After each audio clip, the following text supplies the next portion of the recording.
A'udhu billahi minash shaitani rrajim. Bismillahir rahmanir rahim. Alhamdulillah wassalatu wassalamu ala rasulillah wa ala alihi wa sahbihi wa man wala, amma ba'd.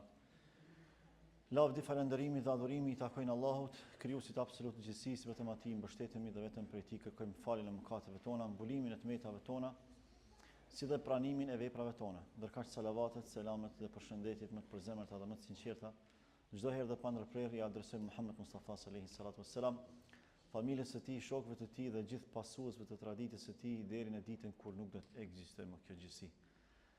Vëllezër dhe motra, lutim Allahun e Madhërisëm që agjërimi i ditës sotit dhe gjitha ibadetet tjera përcjellse të jenë pranuar tek i Madhi Allah, sikurse kërkojmë nga madhëria e tij që të na lehtësoj agjërimin dhe plotësimin e gjitha përgjegjësive tona, kaqë Allahut Madhërisëm përgjatë ditëve të mbetura dhe përgjatë gjithë jetës sonë deri në frymën e fundit.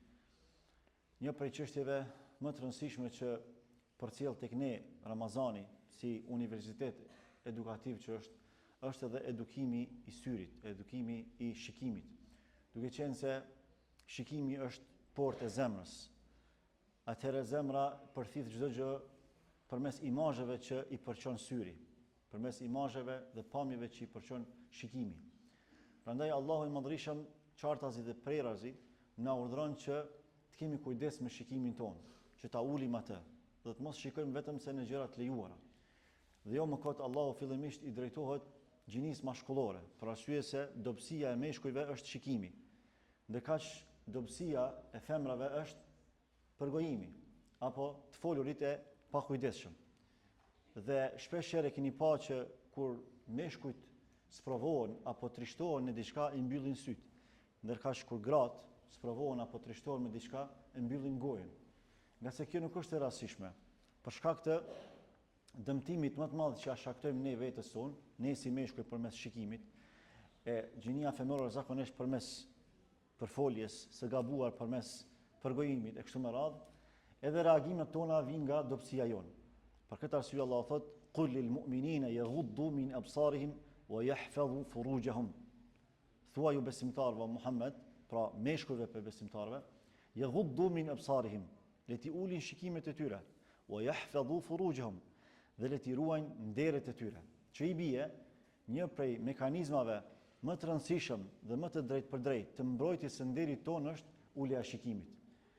Nga se vetë pejgamberi Allahut sallallahu alaihi wasallam ka treguar që shikimi është shigjet për shigjetave të iblisit.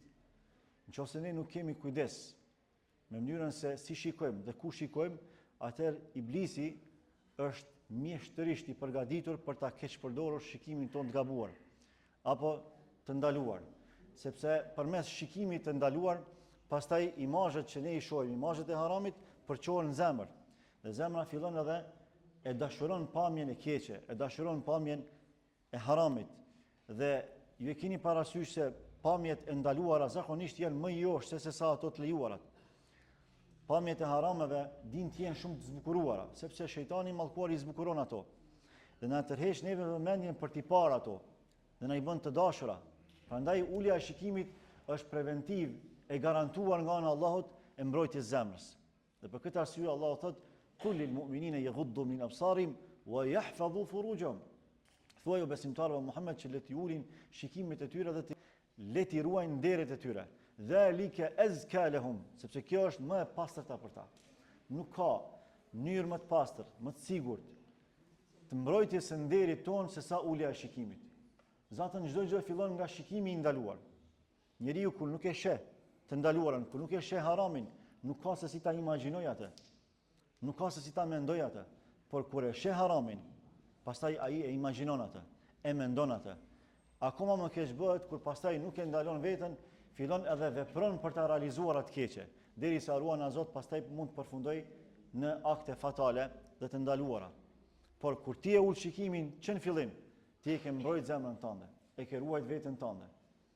Dhe nuk ke lejuar që mes teje dhe mes djallit mallkuar që të krijohet një lloj ure lidhse e veprimit të së gabuarës, e aplikimit të haramit, sepse ti e pamundson një gjë të tillë. Shejtani nuk mund të ketë kontakt me ty derisa ti nuk jep hapësirë kontakti. Dhe forma që më shumë ti e don shejtani mallkuar, e në veçanti iblisi, alayhi lanetullah, është mënyra e shikimit të haramit. Sot zemrat janë duke u ngurcu për shkak të haramit që është duke u përjetu përmes shikimit. Pra, mënyra më e shpesht dhe më e përhapur e devijimit të njerëzve, e ngurcimit zemrave tona vije përmes shikimit të ndaluar. Sidomos në këto rrethana ku e gjithë bota na ka hyrë në shtëpi përmes aseteve teknologjike. Po jetojmë në një epokë të rrezikshme digjitale, e cila sa është mjet përfitimi, është edhe mjet shkatrimi. Pra varësisht nga qëllimi dhe mënyra se si i përdorojmë ato. Dhe nëse ne nuk jemi të aftë ta kuptojmë këtë vije ndarëse që e bën diferencën dhe e cila është shumë e hollë për të ruajtur nga harami dhe për ta shfrytzuar me halal, ne mund të rrezikojmë që të përfundojmë në një botë skajshmërisht rrezikshme dhe shkatruese. Sa prej zemrave të besimtarëve janë ngurcuar për shkak të haramit që është bërë dhe është vepruar nga shikimi i ndaluar, nga shikimi haram. Ndërkaq pejgamberi Allahut sallallahu alaihi wasallam na ka treguar që çdo organ i trupit mund të bëjë zina, pra imoralitet, sepse zinaja është kategori, nga kategoria më e ulët deri tek niveli më i lartë i zinas, i moralitetit. Niveli më i lartë është, ruana Zot, akti imoral, që të gjithë e dim. Niveli më i ulët është kur ti e mendon, as nuk e shikon, as nuk e dëgjon, thjesht e mendon atë. Nëse e ushqen atë mendim të gabuar, në raport me ndonjë person që është i ndaluar për ty, pra nëse e mendojmë një person që ligjërisht nuk është familje jona, nuk kemi martesë me të, ne kemi bërë zina me mendim. Kjo quhet zina mendore. Pastaj është zinaja gojore, kur flasim për dikë që e kemi haram. Zinaja përmes shikimit, kur e shikojmë dikë që e kemi haram ta shikojmë. Pra, kur e shikojmë me prapavi imorale. Dhe pejgamberi Allah thot, el aynani tazniyan. Edhe syt bëjnë zina. Zinahuma an-nadhar. Thot zinaja e syve është shikimi i të ndaluarës. E kemi shikuar dikë, ruana Zot, me prapavi e pshore, kemi bërë zina me sy. Pra syri ynë do të jep llogari para madhrisë së Allahut për atë që kemi shikuar haram. Dhe nëse nuk kemi penduar për shikimet e haramit, padyshim se do të kemi pasoja. Dhe një prej smundjeve më të rrezikshme që ka pasoja në këtë botë para botës tjetër është shikimi i të ndaluarës. Sidomos kur ajo nuk filtrohet, nuk shpërlahet, nuk pastrohet me pendim të sinqert. Zemrat ngurcohen nga harami që shikohet.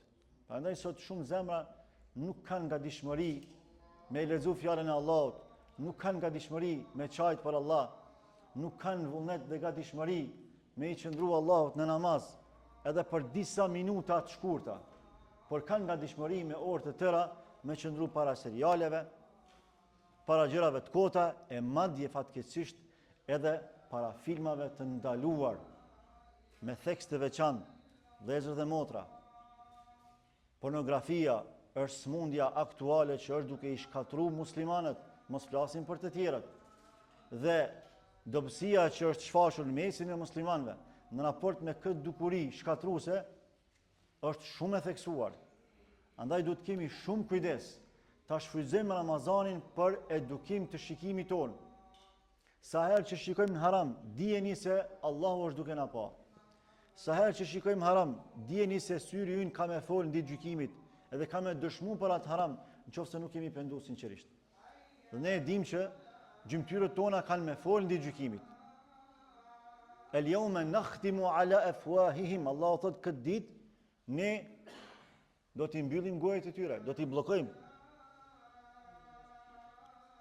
Kush do të flas? Duart tona, këmbët tona, dhe rrjedhimisht pastaj edhe gjithë gjymtyrët tona. Sytë tanë do të flasin për atë që kanë shikuar, veshët tanë do të flasin për atë që kanë dëgjuar. Dhe i gjithë trupi ynë do të dëshmojë për atë që ka përjetuar dhe ka vepruar. Një prej çështjeve që duhet ta kemi parasysh është njohja e dobive të ruajtjes së shikimit. Nëse i njohim dobit, çka përfitojmë ne kur nuk e shikojmë haramin? Se nuk është e rastishme që Allahu na ka ndaluar neve me shikuar haram dhe na ka edukuar për me ul shikimin.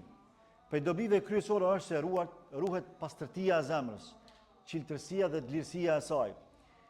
një sy që nuk shikon vetëm se halal, realisht e ruan qetësinë dhe shëndetshmërinë e zemrës, sepse këto janë të ndëlidhura. Imazhet që përçohen përmes shikimit deportojnë në mënyrë të drejtë për drejtë në zemrat tona. Pastaj forcohet imani. Kur ti e ruan shikimin, e ruan imanin tënd dhe nuk ka vlerë më të madhe, mirësi më të shtrenjtë se sa imani. Nëse ne rrezikojmë imanin ton, atëherë çfarë vlere mund të kemi? Çfarë mbetet nga raporti ynë me Allahun subhanahu wa taala? Realisht nyja kryesore që na mban neve raportin me Allahun e Madhërisëm është imani ynë. Dhe nuk ka kapital më të shtrenjtë shpirtëror se sa imani. Nëse ne rrezikojmë kapitalin kryesor, e mënyra më e lehtë për me rreziku këtë kapital është përmes shikimit në haram, atëherë nuk kemi fituar asgjë, e kemi humbur kryesorën.